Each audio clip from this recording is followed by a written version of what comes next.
Hello again. I'm Brad Houston, City Records Officer, and in this video, I'm going to show you how to search for items from OneilOrder. This is critical for letting you find the boxes you need so that you can request boxes or folders for access or retrieval. Let's dive right in. Log into the accounts created after the first video of this series. If you still cannot access your accounts, email recmgr@milwaukee.gov. For the purposes of this demonstration, I'm using our dummy user account, to which I've given access to all boxes from the office of the city clerk. Now, ordinarily, your first step when you get to the screen is going to be to do a keyword search for the box or folder you're looking for.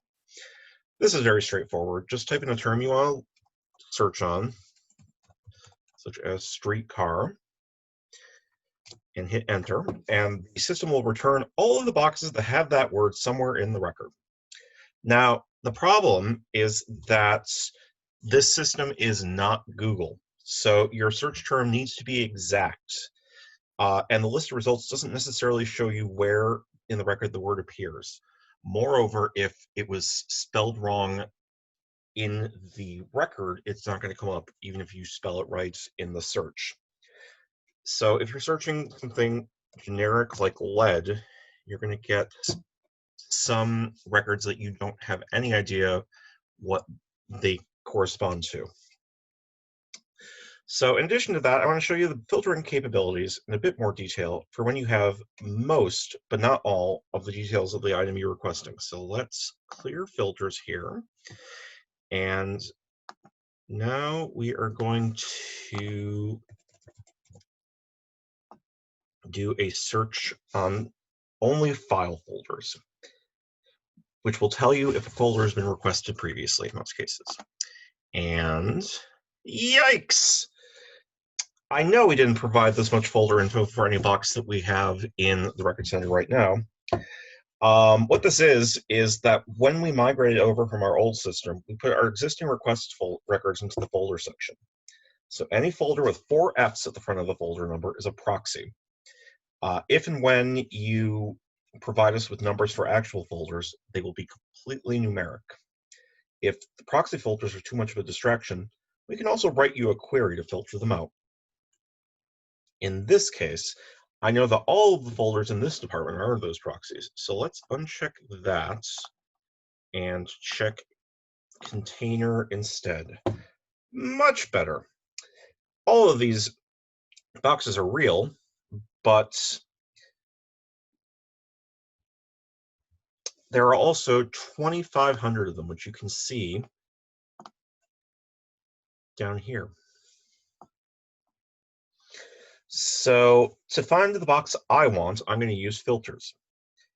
There are a number of options here, but you're probably only going to use 4 of them.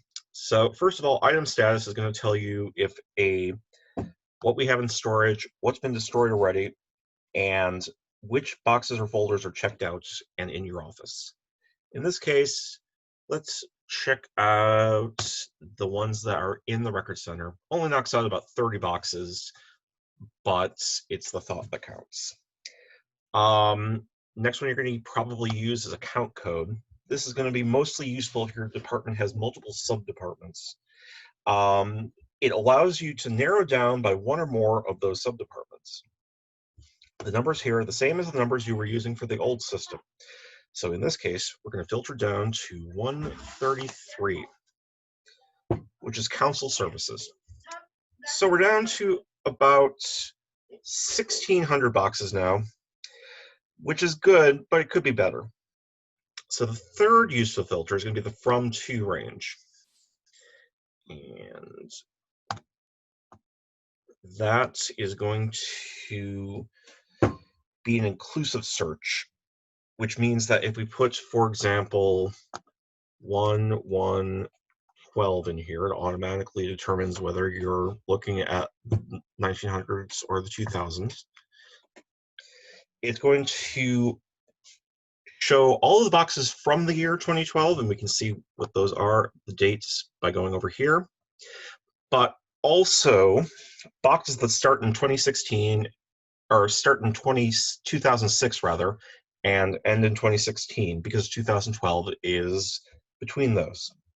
So if you have multiple years of records in one box, as long as you indicate that on your transfer form, the search will find it.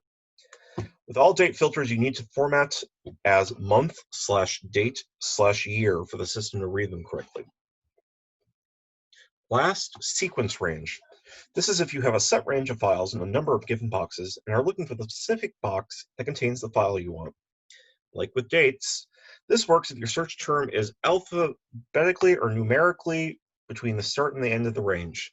So if I type in L5400, it will bring back the box with ranging between L5318 and L5520.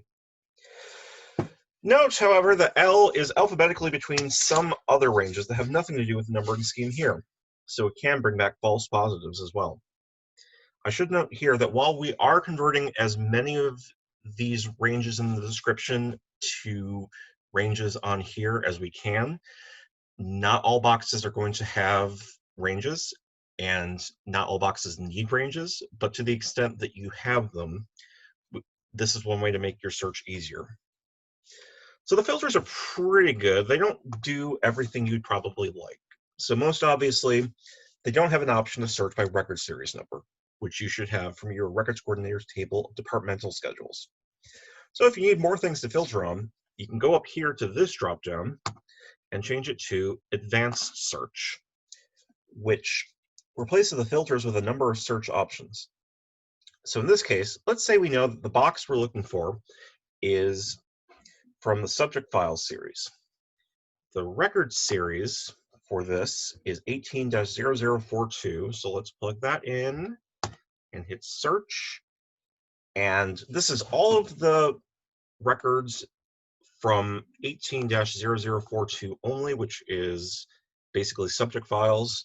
And from there, you can go back to filtered search and you can narrow it down as you need. So this is a very high-level overview of search. If you have additional questions about that, please contact me directly at recmgr@milwaukee.gov. If there's a particular search you find yourself doing over and over, we may be able to set up a custom query or queries to make that search easier for you. Thanks for tuning in.